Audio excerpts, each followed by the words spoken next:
انا ليه بقول الكلام ده؟ يعني انا شفت حنفيات في ايطاليا قديمه جدا من الطراز القديم، الناس بتيجي تشرب منها، بتفتحها الحنفيات سودة قديمه من زمان، من 300 400 سنه، كان عندنا زيها في مصر بس احنا شلناها. فانا حتى بقول للمدام، بقول لها طب احنا ليه شلنا الحنفيات ديت مع ان شكلها حلو كاثر؟ ليه شلناها؟ قالت لي اصلها لو اتثبت في بلادنا الناس هترش بيها الشارع.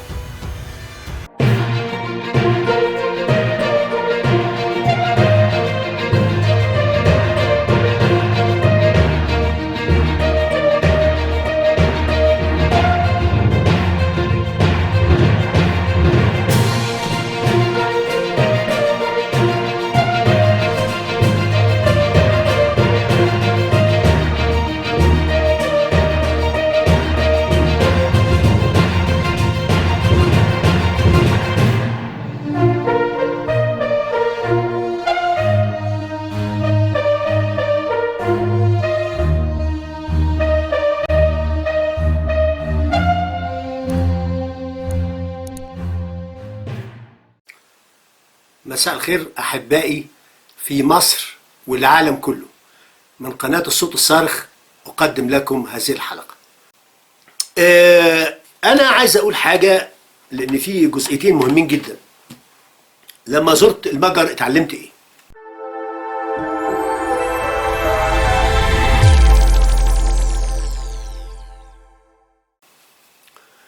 ولما زرت كل دول أوروبا اتعلمت إيه؟ يعني أنا في النمسا صورت لكم مشهد بين الماضي والحاضر، وجبت لكم مكان فيه أماكن ونقوشات وتماثيل مبهرة، وفي النص حتة أرض فيها كام حيطة، تحت حيطة قديمة بطوب متصورة قديمة، الناس بترمي فيها سنتات ويروهات بيتمنوا حاجات، لكن تبص تلاقي بيت قديم من طوب ما تهدش، سايبينه وسط العمران كأثر. وقلت بين الماضي والحاضر كان ممكن يتهد وتحط مكانه تماثيل مبهرة، لكن لأ، سايبين الأثر ده. نفس الكلام لما رحت إيطاليا، شفت بيوت كان الحرب العالمية الثانية رموا عليها قنابل فبقت فيها دخان، سابوا بعض آثار الدخان ما أزالوهاش عشان أثر المكان، أثر تاريخي يبقى موجود.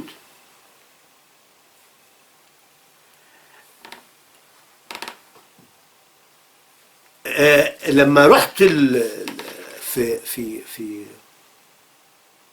لغاية الآن في ألمانيا وفي النمسا في أماكن اللي تم تعذيب اليهود فيها موجودة، ما هدوهاش، كان ممكن يهدوها ويزيلوها، لا سايبينها عشان يفتكروا جرائمهم.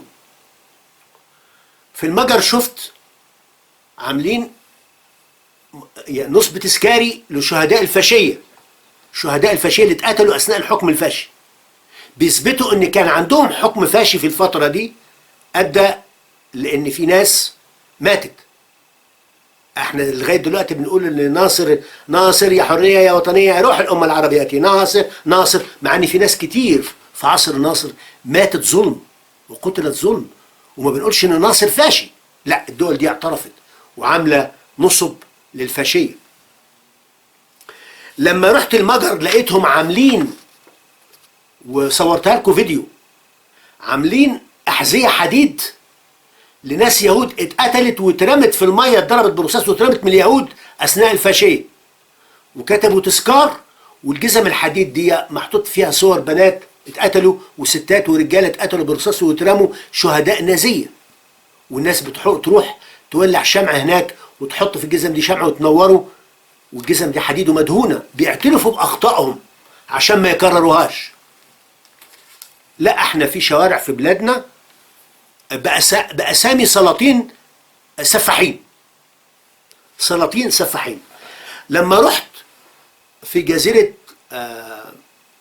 مارجيت في بلجراد، وريتكم حيطان فاضلة من أديرة قديمة قاعدة ما هدوهاش، وقال لك ده دير الراهبة دومينيك، حيطان فاضلة سايبينها.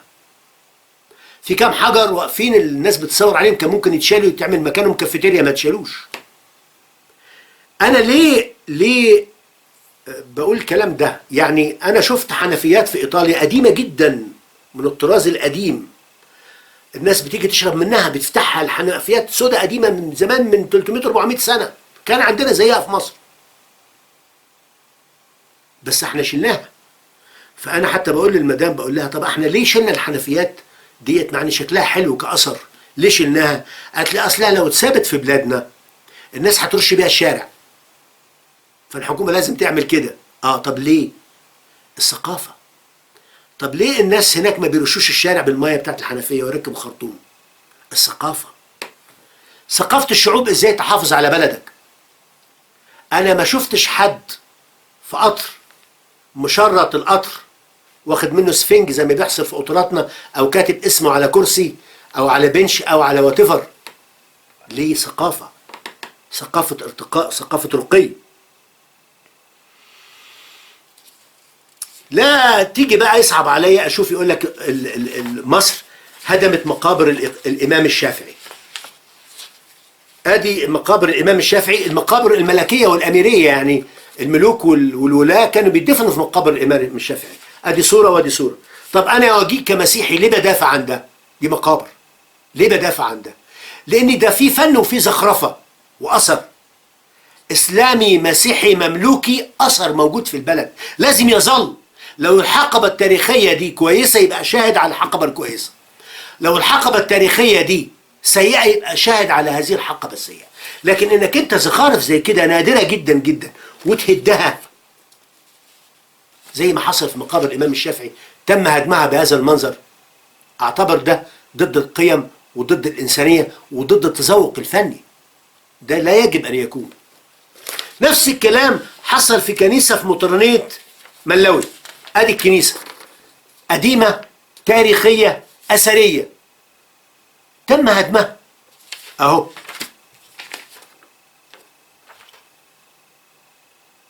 فين وزاره الثقافه؟ فين وزاره الاثار؟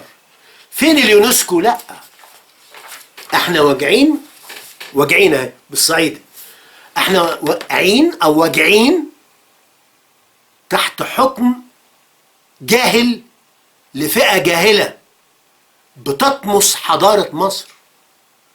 لو ملكوا يشيلوا الهرم كانوا شالوه، وفي محاولات سابقه يعني. جهل. يا ريت نرتقي، يا ريت نجيب حد يمسك الحاجات دي، يا ريت نولي مدير اثار يكون فاهم في الاثار، مش يكون من ابناء الثقه وليست ابناء الكفاءه. الحته الاخيره اللي انا عايز اتكلم فيها اللي هي البلاي ليست. انا عامل بلاي ليست على القناه.